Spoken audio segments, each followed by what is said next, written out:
Hi, everybody. Anaya, thank you for that beautiful introduction. I could not be prouder of everything you've done in your time with the Obama Foundation. And, of course, I couldn't be prouder of all of you in the graduating class of 2020, as well as the teachers and the coaches, and most of all, parents and family who guided you along the way. Now, graduating is a big achievement under any circumstances. Some of you have had to overcome serious obstacles along the way, whether it was an illness or a parent losing a job or living in a neighborhood where people too often count you out.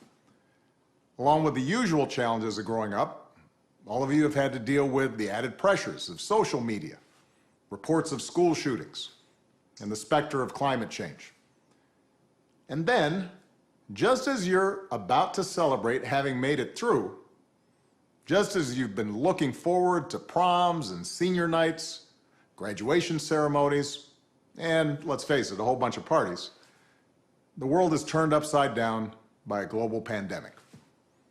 And as much as I'm sure you love your parents, I'll bet that being stuck at home with them and playing board games or watching Tiger King on TV is not exactly how you envisioned the last few months of your senior year. Now, I'll be honest with you. The disappointments of missing a live graduation, those will pass pretty quick. I don't remember much of my own high school graduation. I know that not having to sit there and listen to a commencement speaker isn't all that bad. Mine usually go on way too long. Also, not that many people look great in those caps, especially if you have big ears like me. And you'll have plenty of time to catch up with your friends once the immediate public health crisis is over. But what remains true is that your graduation marks your passage into adulthood, the time when you begin to take charge of your own life.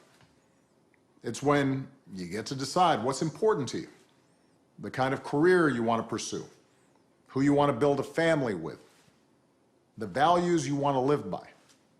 And given the current state of the world, that may be kind of scary. If you'd planned on going away for college, getting dropped off at campus in the fall, that's no longer a given.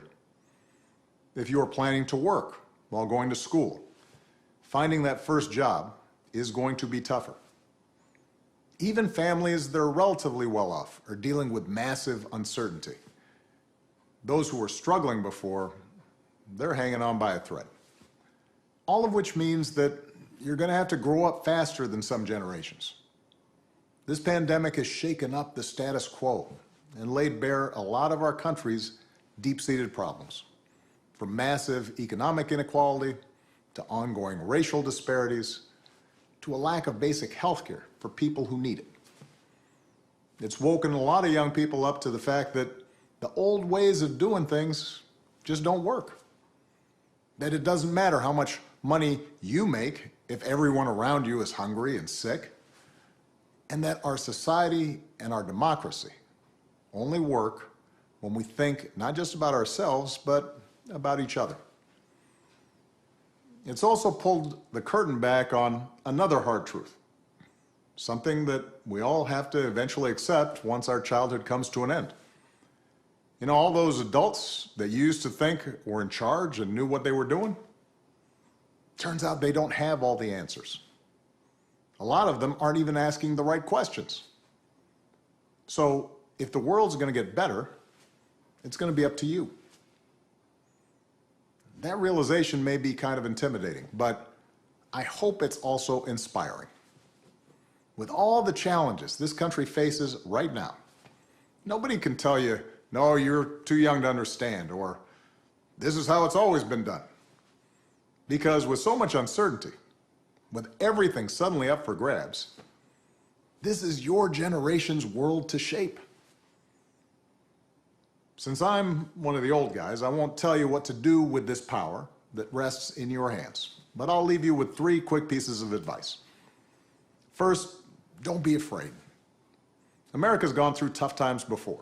Slavery, civil war, famine, disease, the Great Depression, and 9/11. And each time, we came out stronger. Usually because a new generation, young people like you, learned from past mistakes, and figured out how to make things better. Second, do what you think is right. Doing what feels good, what's convenient, what's easy, that's how little kids think. Unfortunately, a lot of so-called grown-ups, including some with fancy titles and important jobs, still think that way, which is why things are so screwed up.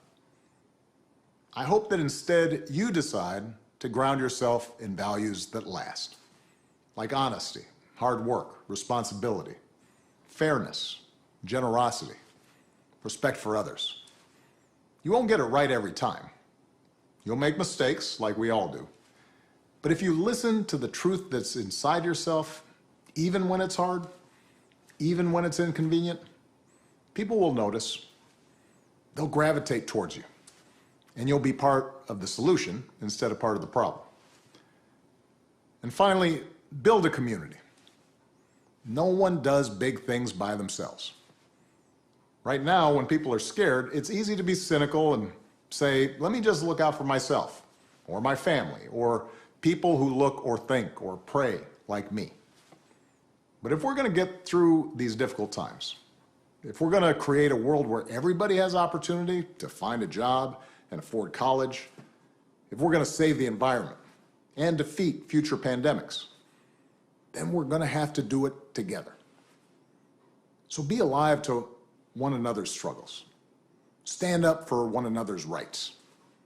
Leave behind all the old ways of thinking that divide us: sexism, racial prejudice, status, greed, and set the world on a different path.